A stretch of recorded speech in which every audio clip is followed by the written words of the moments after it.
Assalamualaikum warahmatullahi wabarakatuh. Semangat pagi, apa kabarnya hari ini adik-adik? Mudah-mudahan kita selalu dalam keadaan sehat walafiat ya. Di video part 2 kali ini kita akan mempelajari materi pengukuran sebagai bagian dari pengamatan. Tujuan pembelajaran di video kali ini yaitu mengetahui arti pengukuran, mempelajari macam-macam besaran dan satuan, mempelajari konversi dari besaran panjang, massa, dan waktu, serta alat ukurnya. Pengamatan objek dengan menggunakan indera merupakan kegiatan yang penting untuk menghasilkan deskripsi suatu benda. Akan tetapi, seringkali pengamatan seperti itu tidak cukup.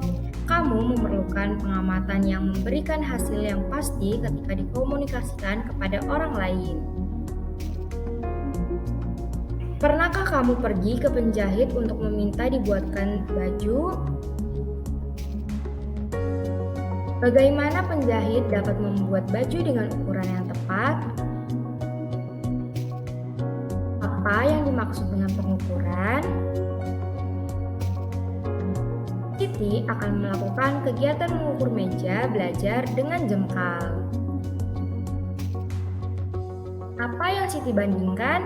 Ya, jawabannya adalah panjang meja dengan jengkal.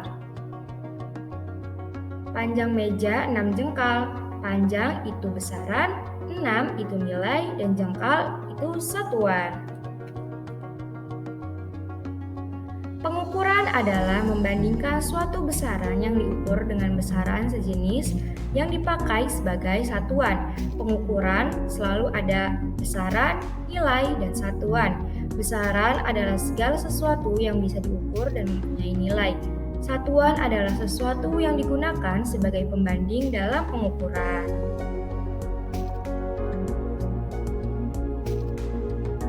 Nah, dari gambar ada seseorang yang sedang menimbang berat badannya. Berapakah massa tubuhnya? Massa itu adalah besaran, 25 itu nilai, dan kilogram adalah satuan. Macam-macam besaran.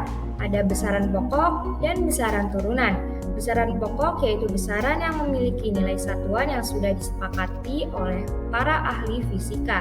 Sedangkan besaran turunan yaitu besaran yang satuannya diturunkan atau dijabarkan dari satuan besaran pokok.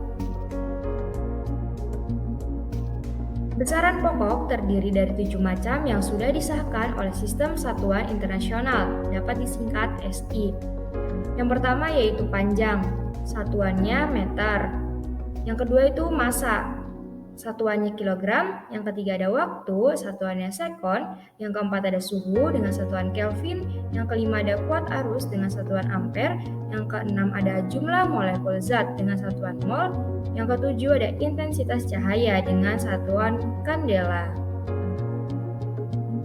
Dan besaran turunan, contohnya yaitu ada luas. Penjabaran dari besaran pokok yaitu panjang dikali lebar dengan satuan meter kuadrat. Dan besaran-besaran turunan lainnya dapat adik-adik lihat pada tabel berikut.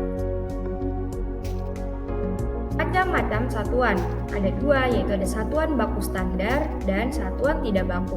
Satuan baku standar yaitu satuan yang diakui secara internasional disebut dengan satuan internasional, dapat disingkat SI. Contohnya yaitu meter, sekon, ampere, kilogram, kelvin, dan lain-lain.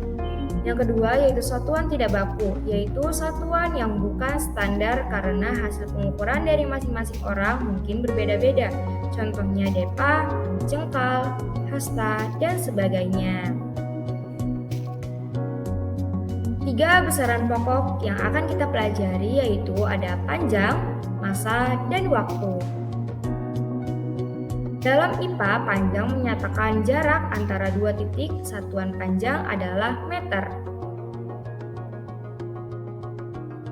Contoh soal, 7,5 km itu berapa meter? Nah, dari tangga berikut dapat dilihat bahwa setiap naik satu tangga dibagi 10 dan setiap turun satu tangga dikali 10. Jadi 7,5 dikali 1000 sama dengan 7.500 meter. Mengenal alat ukur panjang, yaitu ada meteran, meteran kelos, penggaris, mikrometer, jangka sorong. Massa adalah jumlah materi yang terkandung dalam suatu benda. Satuan massa dalam SI adalah kilogram. Contoh soal, 400 gram berapa kilogram?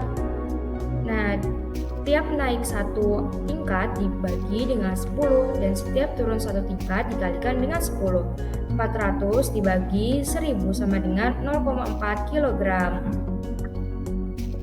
Mengenal alat ukur massa, yaitu ada neraca gantung, neraca analog, neraca badan, neraca digital, dan neraca sama lengan. Satuan waktu dalam SI adalah sekon. Konversi satuan waktu. 1 jam sama dengan 60 menit, 1 menit sama dengan 60 detik, 1 jam sama dengan 3600 sekon, 1 hari sama dengan 24 jam, 1 tahun sama dengan 365 hari, dan 1 abad sama dengan 100 tahun. Mengenal alat ukur waktu, diantaranya ada stopwatch, jam dinding, jam meja analog, jam tangan analog, dan jam meja digital. Terima kasih telah menyaksikan tayangan ini. Jangan lupa untuk like, comment, share, dan subscribe. Dan jangan lupa nyalakan lonceng notifikasinya agar adik-adik tidak ketinggalan untuk memahami materi-materi berikutnya. Semoga materi ini bermanfaat ya untuk adik-adik memahami materi pengukuran sebagai bagian dari pengamatan. Wabillahi taufiq wal hidayah. Wassalamualaikum warahmatullahi wabarakatuh.